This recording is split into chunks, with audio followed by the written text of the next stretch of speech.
안녕하세요. 여러분을 투자의 세계로 인도할 박구미라고 합니다. IRP란 인디비주얼 리타일먼트 펜션의 약자입니다. 개인형 퇴직 연금이라는 의미입니다.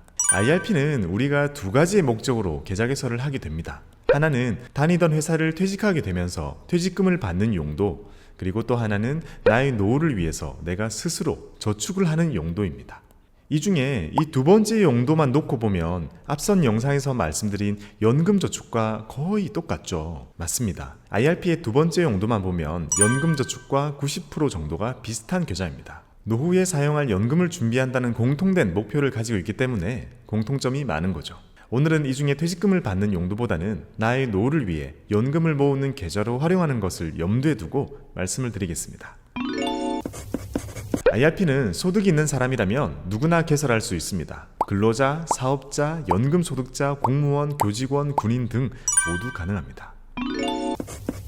누구나 1년 동안 최대 1,800만 원만큼 저축할 수 있는 한도를 가지고 있습니다. 이 1,800만 원의 한도는 연금저축과 IRP가 함께 쓰고 있습니다. 여러 금융기관에 여러 개의 연금저축과 IRP를 동시에 개설할 수 있고 한도는 함께 쓰는 거죠. 예를 들면 A은행의 연금저축 500만원, B증권의 IRP 1000만원, C은행의 IRP 300만원 이런 식으로 한도를 자유롭게 쪼개서 사용할 수 있습니다. 단 IRP는 한 금융사에는 한 개만 열 수 있는 제한은 있습니다. 한도라는 말은 그만큼 저축이 가능하다는 의미일 뿐 채워야 할 의무가 있다는 것은 아닙니다. 연금저축과 IRP를 함께 관리하실 분들은 이 1,800만 원의 한도를 적절하게 쪼개 놓을 필요가 있겠죠.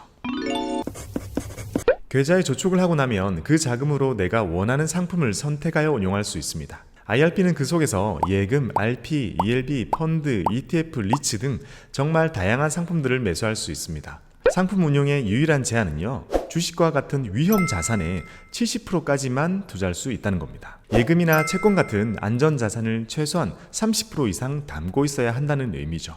이것 말고는 제한이 없기 때문에 자유롭게 운용하실 수 있고요. 결국 어떤 상품을 선택하여 어떤 수익과 손실이 나는지에 따라 사람마다 노후 자금의 크기가 완전히 달라지게 되는 거죠.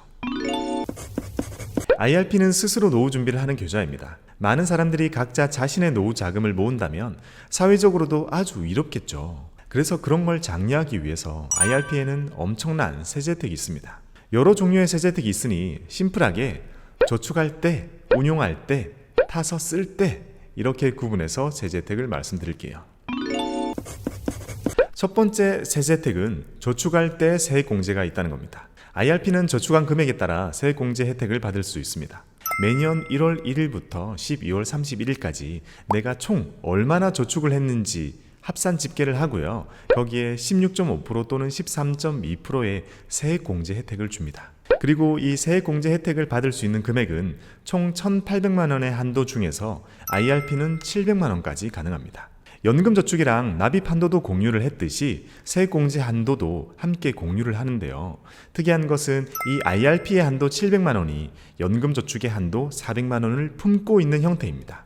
즉 연금저축으로 이미 400만 원을 채웠다면 IRP로 300만 원을 더 세액공제 받을 수 있고, 연금저축이 없다면 IRP만으로 700만 원을 세액공제 받을 수 있다는 의미입니다.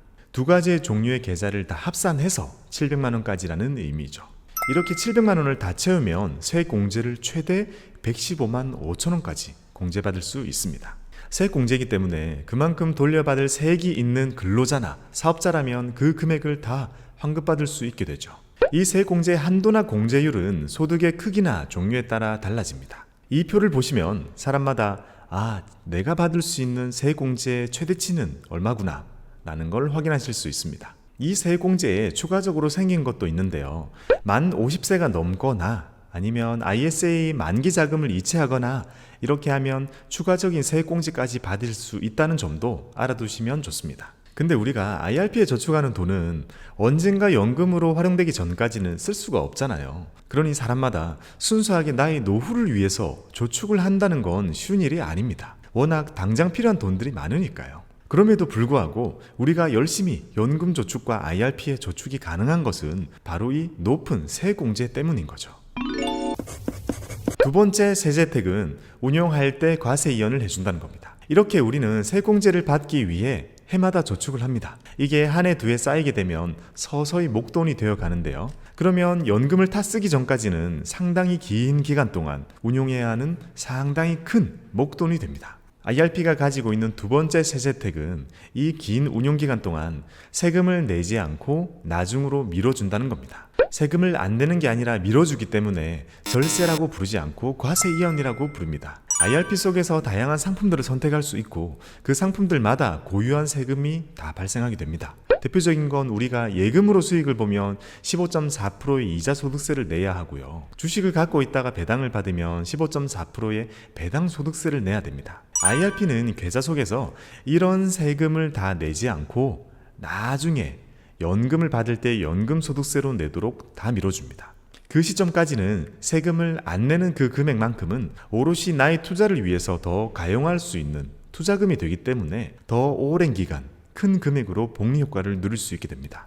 금액이 커지고 기간이 길어지면 이 과세 이연의 효과가 상당히 커지고 누적되게 됩니다.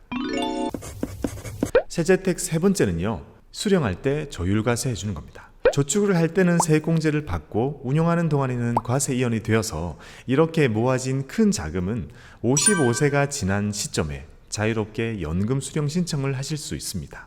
그럼 그때부터 연금으로 타 쓰면서 생활을 하시게 되죠. 타 쓰는 기간은 최소한 10년 이상의 기간으로 자유롭게 선택하실 수 있습니다. 그리고 그렇게 연금으로 받게 되면 연금 소득세 3.3%에서 5.5%를 내게 됩니다. 과거에 세액공제를 받았거나 그로 인해 불어난 이익금에 대해서는 이 연금 소득세를 부과하게 되고요. 세액공제를 받지 않은 원금이 있다면 부과하지 않습니다. 이 연금 소득세의 세율이 그렇게 높은 편이 아니어서 이것도 세제혜택이라고 볼 수 있죠. 저축할 때 세액공제, 운용할 때 과세이연, 수령할 때 조율과세, 이렇게 완성이 되는 거죠.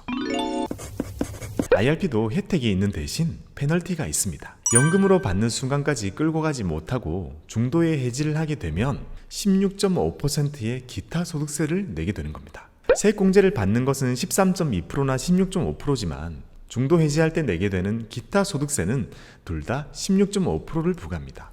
혜택을 받는 것은 매년 조금씩 받았지만 중도 해지를 하게 되면 베타 내는 건 사실상 한 번이잖아요. 이게 상당히 크게 느껴지실 겁니다. 그러니 연금저축뿐만 아니라 IRP도 중간에 깨지 않고 최대한 노후까지 잘 끌고 가는 것이 가장 중요합니다.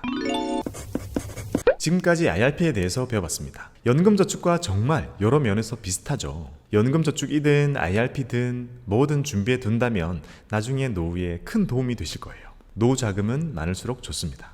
여러분의 성투를 기원합니다. 감사합니다.